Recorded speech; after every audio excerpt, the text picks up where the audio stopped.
Hello my dear students, welcome to your master chem channel. कैसे हैं प्यारे बच्चों? Very good.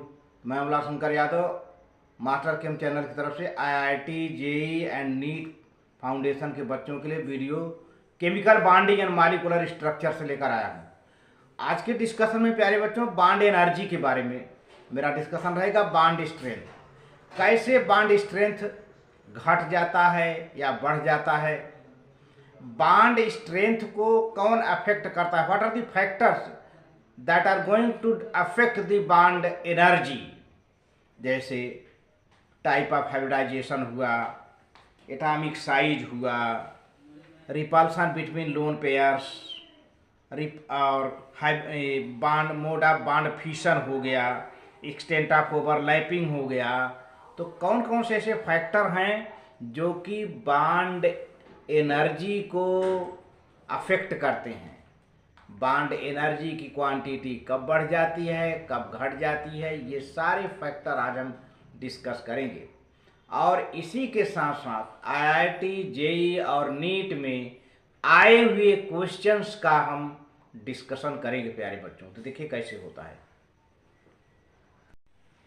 हाँ, तो देखिए प्यारे बच्चों, बॉन्ड एनर्जी या बॉन्ड स्ट्रेंथ, पहले तो ये समझें कि बॉन्ड एनर्जी है क्या, यानी इसको बॉन्ड एनर्जी कहिए या bond strength. It is amount of energy required to break 1 mole of chemical bond in gaseous state. किसी मॉलिक्यूल के गैसियस स्टेट के 1 मोल के बॉन्ड को तोड़ने के लिए, ब्रेक करने के लिए जो एनर्जी खर्च होती है, that is called bond energy. 1 mole chemical bond, 1 mole of chemical bond in gaseous state, तो 1 मोल केमिकल बॉन्ड को तोड़ने के लिए जो भी एनर्जी रिक्वायर होगी, that is called bond energy. ये तो डिफिनीशन हुआ प्यारे बच्चों। The bond energy is expressed in kilojoule per mole, इसकी यूनिट है या एनएसआई यूनिट, और इन kilocalorie per mole. Bond energy is inversely related to bond length. ये तो क्लियर हो गया, यानी बॉन्ड लेंथ जब बढ़ेगा तो बॉन्ड एनर्जी घटेगी, इनवर्सली प्रोपोर्शनल है, डायरेक्टली नहीं।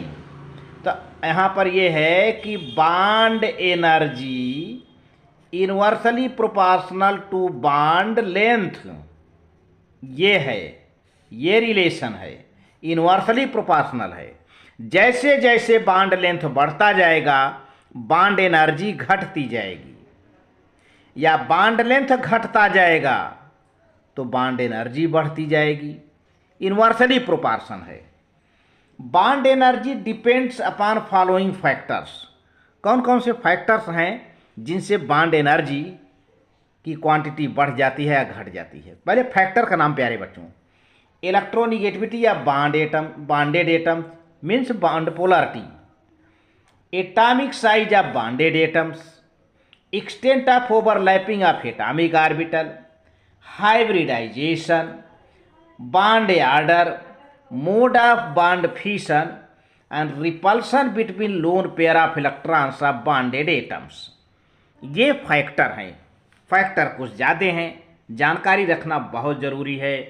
पहला है इलेक्ट्रोनिगेटिविटी या बॉन्डेड एटम, दूसरा फैक्टर है atomic size of bonded atom, तीसरा फैक्टर है प्यारे बच्चों extent of overlapping of atomic orbitals, चौथा है हाइब्रिडाइजेशन, पांचवा है बॉन्ड ऑर्डर, छठा है repulsion between lone pairs of electrons of bonded atom, और सातवां है mode of fission of bond. ये 7 factors which are going to affect the bond energy या बॉन्ड स्ट्रेंथ। तो हम 1 बाय 1 का हम डिस्कशन करेंगे इसी वीडियो में। देखिए प्यारे बच्चों, इलेक्ट्रोनिगेटिविटी, पहले तो इलेक्ट्रोनिगेटिविटी या बॉन्डेड एटम, जो एटम बॉन्डेड हैं उनकी इलेक्ट्रोनिगेटिविटी अगर जैसे जैसे बढ़ेगी तो बॉन्ड एनर्जी बढ़ जाएगी, बॉन्ड स्ट्रांग हो जाएगा। तो देखिए, greater is the electronegativity difference, greater is the bond polarity, so greater is the bond strength या bond energy and stronger is the bond. Example देखा जाए, bond strength of hydrogen halide decreases in order. अब देखिए hydrogen fluoride है, इसके बाद ये greater than hydrogen chloride is greater than hydrogen bromide, hydrogen bromide is greater than hydrogen iodide. तो इस तरह से decreasing order of bond energy यानी बॉन्ड स्ट्रेंथ ये है HF, HCl, HBr, HI, ये decreasing order of bond energy है प्यारे बच्चों। आगे चलते हैं। अगला फैक्टर है एटॉमिक साइज प्यारे बच्चों। एटॉमिक साइज जितना बड़ा होगा बॉन्ड लेंथ उतना बड़ा होगा, और जब बॉन्ड लेंथ बढ़ गया तो बॉन्ड एनर्जी क्या हो जाएगी, घट जाएगी, क्योंकि bond energy is inversely proportional to bond length.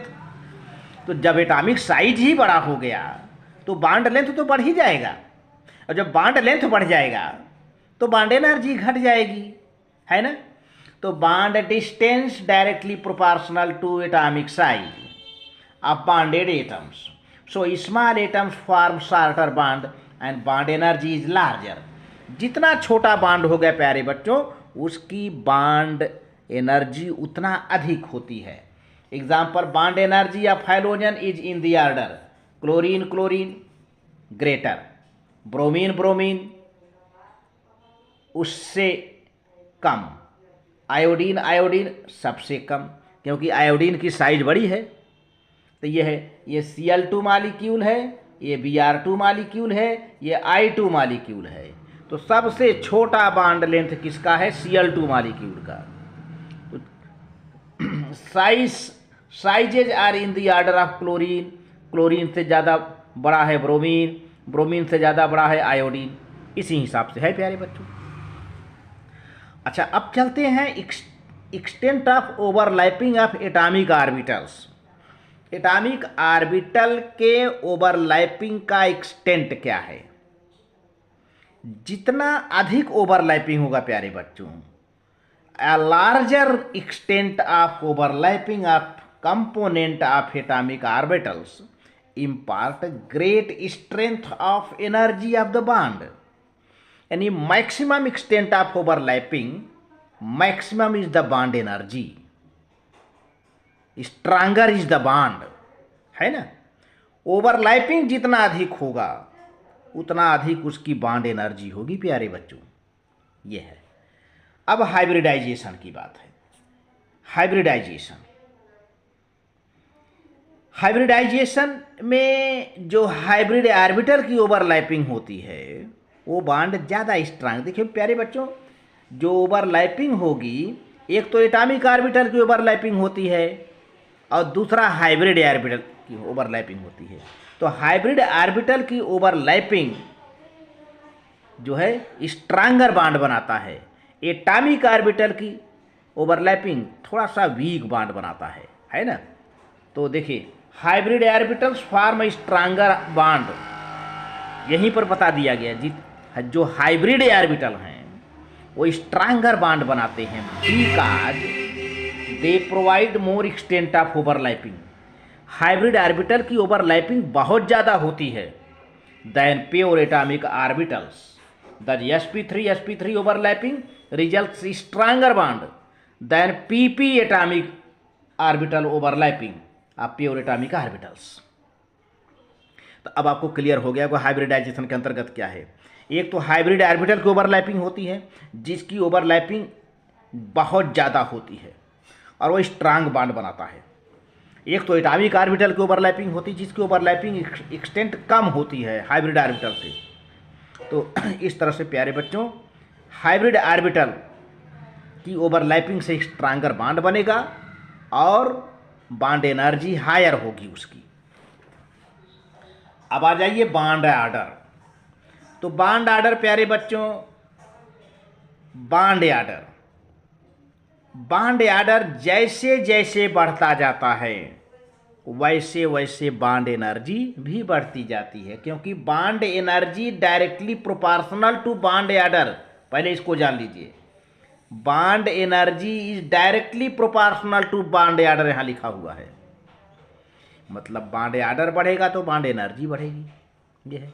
दज as bond order increases the bond energy also increases. Example, carbon carbon single bond, bond order 1, carbon carbon double bond, bond order 2, carbon carbon triple bond, bond order 3। तो सबसे ज़्यादा energy carbon carbon triple bond की है, क्योंकि इसका bond order 3 है। तो increasing bond order and bond energy, ये ऑर्डर है। अब चलते हैं 6 point, repulsion between lone pairs of electrons. Loan pair electron के बीच में रिपल्सन होगा। जैसे जैसे प्यारे बच्चों लोन पेयर बढ़ते जाते हैं तो बॉन्ड एंगल घटती जाती है ना। तो यहां पर देखिए, as the number of lone pairs of electrons on the bonded atom increases the bond energy decreases. क्योंकि जितना अधिक रिपल्सन होगा, जितना अधिक रिपल्सन होगा, जितना अधिक लोन पेयर होंगे उतना अधिक रिपल्सन होगा, तो बॉन्ड एनर्जी डिक्रीज हो जाती है प्यारे बच्चों। क्लियर बात है। As the number of lone pairs of electrons on the bonded atoms increases, जैसे जैसे लोन पेयर इलेक्ट्रॉन की संख्या बढ़ती जाती है बॉन्ड एनर्जी उसी हिसाब से घटती जाती है। Because repulsion between these lone pair electrons increases, क्योंकि रिपल्सन बढ़ता जाता है ना। तो ये सब फैक्टर रहे बॉन्ड एनर्जी के लिए, और भी ढेर सारी बातें हैं प्यारे बच्चों।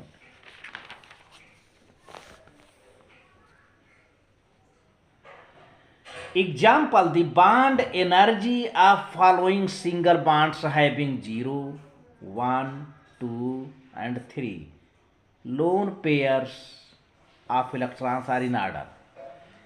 ऐसे मॉलिक्यूल्स या स्पेसीज यहाँ पर दिया गया है जिनमें जो है लोन पेयर 0 हो, माने कुछ न हो, या 1 लोन पेयर हो, या 2 लोन पेयर हो, या 3 लोन पेयर हो, तो उसकी बॉन्ड एनर्जी भी दिया गया है। तो प्यारे बच्चों, जिसमें बिल्कुल लोन पेयर नहीं है, जिसमें बिल्कुल लोन पेयर नहीं है, उसकी बॉन्ड एनर्जी बहुत ज़्यादा होती है ना। और जैसे जैसे लोन पेयर की संख्या बढ़ती जाएगी, रिपल्सन बढ़ता जाएगा, बॉन्ड एनर्जी घटती जाएगी। मैंने पहले बता दिया। अब देखिए, यहाँ कार्बन कार्बन पर है, कोई लोन पेयर नहीं है। कार्बन कार्बन सिंगल बॉन्ड, कोई लोन पेयर नहीं है। इसकी बॉन्ड एनर्जी है 81.6 किलो कैलोरी पर मोल। कोई लोन पेयर इलेक्ट्रॉन नहीं है। एन सिंगल बॉन्ड N2 है, एन सिंगल बॉन्ड है, और एक एक लोन पेयर इलेक्ट्रॉन है दोनों नाइट्रोजन पर। तो थोड़ी सी इसकी बॉन्ड एनर्जी घट गई है लोन पेयर के बढ़ जाने से, क्योंकि रिपल्सन हो गया होगा। तो 39 किलो कैलोरी आ गया। अब आ जाओ प्यारे बच्चों O2 ऑक्सीजन पर। एक ऑक्सीजन पर 2 लोन पेयर है, एक ये एक ये। इसी तरह से इस पर भी 2 लोन पेयर है। तो लोन पेयर इलेक्ट्रॉन्स की संख्या यहाँ और बढ़ गई।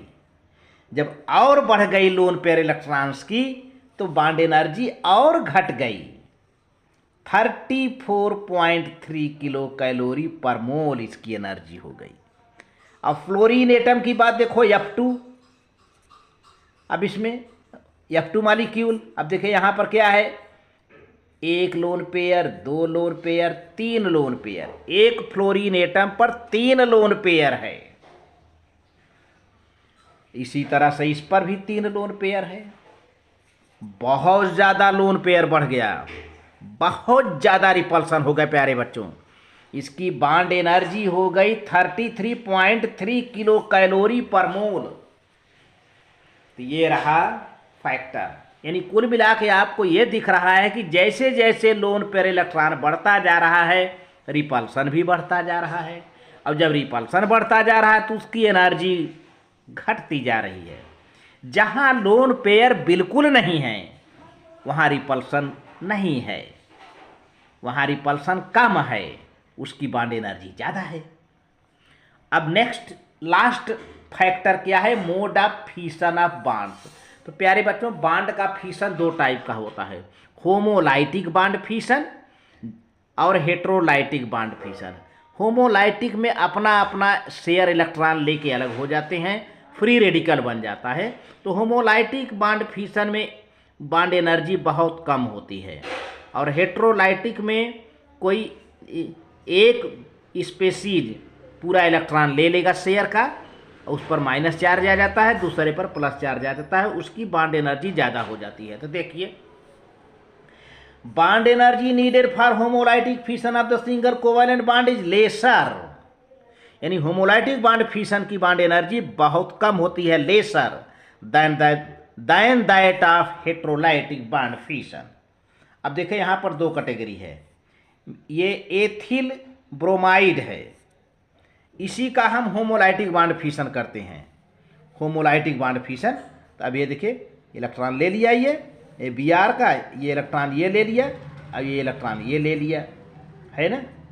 तो अब इस पर इलेक्ट्रॉन आ गया, ये रेडिकल, फ्री रेडिकल बन गए। क्या बन गए? फ्री रेडिकल बन गए, ठीक है। तो इसकी बॉन्ड एनर्जी क्या हो गई?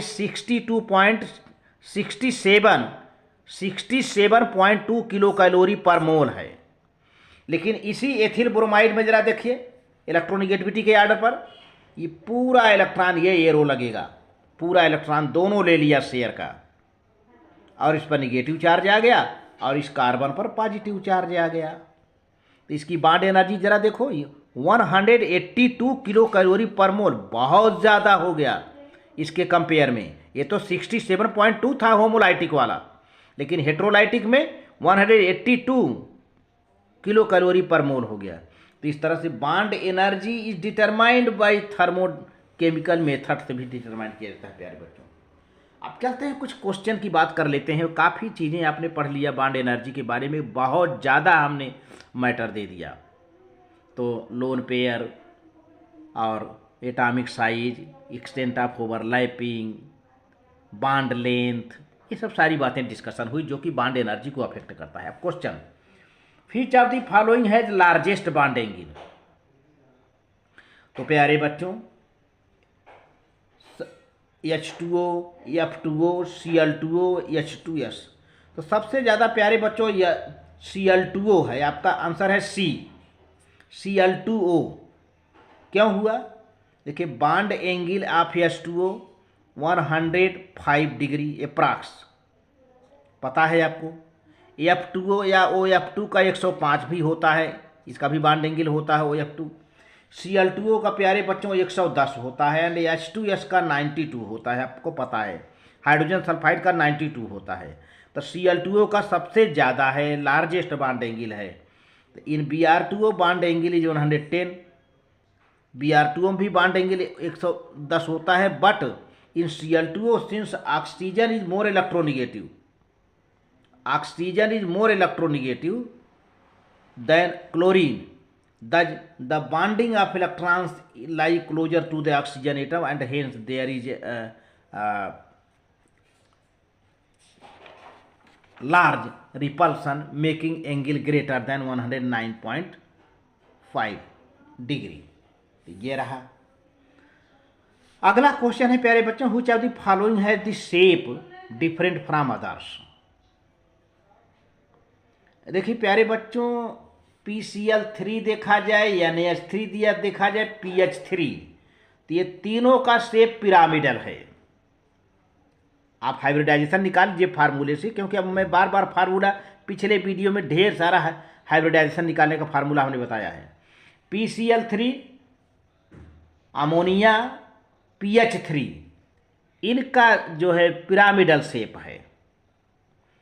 अब BF3 जो है ये ट्रायंगुलर प्लेनर है, ट्रायंगुलर प्लेनर है ये, तो इसका शेप डिफरेंट है। तो आपका आंसर इस तरह से डी होता है प्यारे बच्चों, करेक्ट आंसर। इसका शेप सबसे डिफरेंट है, इन तीनों का पिरामिडल हो गया, इसका क्या है? ट्रायंगुलर प्लेनर हो गया। अगला क्वेश्चन है प्यारे बच्चों, which of the following compounds has bond angle nearly 90? Ammonia, ammonia का तो 107 होता है। हाइड्रोजन सल्फाइड, हाइड्रोजन सल्फाइड का 92, मतलब 90 यही है, H2, यस। बाकी H2O का तो 105 होता है, CH4 का 109 होता है। तो ये हाइड्रोजन सल्फाइड का देखें, हाइड्रोजन सल्फाइड का कभी कभी 92, कभी कभी 90 का ये यहाँ पर है। तो हाइड्रोजन सल्फाइड है bond angle close to 90 degree, ये है। अब एक क्वेश्चन है यहाँ पर, from among the following the triatomic species the least angle around the central atom is in. देखो प्यारे बच्चों, O3 है जिसका हाइब्रिडाइजेशन है, O3 के बारे में हम सब का हाइब्रिडाइजेशन निकाल करके बॉन्ड एंगल भी बताते जा रहे हैं। पहले देखिए A है, A तो कैसे आपका आंसर कैसे से O3 है, ओजोन है, टोटल बैलेंस इलेक्ट्रॉन निकाल लीजिए। एक ऑक्सीजन का बैलेंस इलेक्ट्रॉन 6 होता है, तो 3 ऑक्सीजन आर देयर, 3 6 जा 18 हो गया। अब Q1 पहला कोटेंट निकाल लीजिए, मैंने बताया था रूल में। तो चूंकि 18 ग्रेटर देन 8 है तो 8 से डिवाइड कर दो, 2 आया, रिमाइंडर आपका 2 आया, तो आपका रिमाइंडर R1 2 है और Q1 1 है। अब Q2 निकाल लीजिए, तो Q2 जो है इक्वल टू, Q2 माने सेकेंड कोटेंट, Q2 का मतलब second quotient equal to first remainder and by two rule से डिवाइड किया जाएगा, मैंने बताया था। तो 2 1 जा 2 डिवाइड होगा, ये 1 आया और इधर Q1 2 आया। तो हाइब्रिडाइजेशन क्या होगा, हाइब्रिडाइजेशन हो जाएगा Q1 plus R1 sorry plus Q2 और प्लस R2 अगर यदि है तो Q1 है 2 और Q2 है 1, R2 कुछ नहीं है तो 2 1 3, 2 और 1 3, sp2 हाइब्रिडाइजेशन है, एंगल लगभग इसकी 120 हो जाएगी। अच्छा, अभी आप अपना आंसर डिसाइड नहीं किए हैं। अब आयोडीन की बात करता हूँ। आयोडीन में टोटल बैलेंस इलेक्ट्रॉन कितना होगा, एक आयोडीन का 7 होता है बैलेंस, क्योंकि हैलोजन है तो 3 आयोडीन है प्यारे बच्चों, तो 3 से बेंजा 21, अब एक माइनस है तो इसको ऐड कर दिया 22 आ गया। अब ये भी 22 ग्रेटर दैन 8 है, जब 8 से ज़्यादा होता है तो किससे डिवाइड करते हैं, 8 से। तो पहला कोटेंट निकालो प्यारे बच्चों, 22/8 आया, 2:6/8। तो Q1 कितना हुआ, Q1 कितना हुआ 2 आया, और R1 कितना हुआ, ये 6 हो गया। तो अब जो है Q2 निकाल लीजिए, Q2 इक्वल टू R1/2, तो रिमाइंडर 6 है बाई 2, 2 3 जा 6, 3 आया। अब हाइब्रिडाइजेशन क्या होगा, Q1 पहला कोटेंट प्लस Q2 दूसरा quotient plus R2 final reminder, तो 2 + 3 = 5 आ गया। sp3 हाइब्रिड ऑर्बिटल है।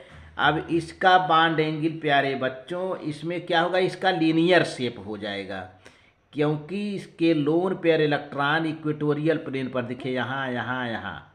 बाकी तीनों आयोडीन, एक आयोडीन ये है, एक सेंटर में है, एक नीचे है आयोडीन, तो ये पूरा लीनियर होगा, ये लीनियर होगा जो है।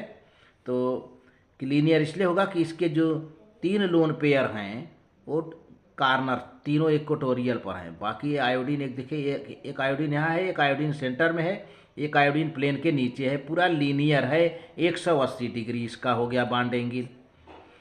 तो अब चूंकि आपको सबसे कम बॉन्ड एंगल वाला निकालना है, तो अभी तक तो देखिए अब हो गया NO2- और H2S का रह गया है, तो इसका भी हम निकाल के दिखा देते हैं हाइब्रिडाइजेशन।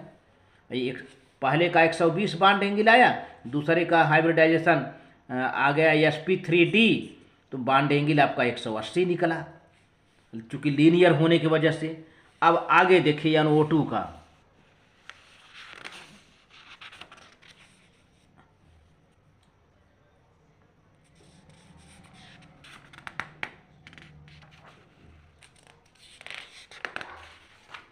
NO2 का प्यारे बच्चों, NO2 में टोटल बैलेंस इलेक्ट्रॉन निकाल लो।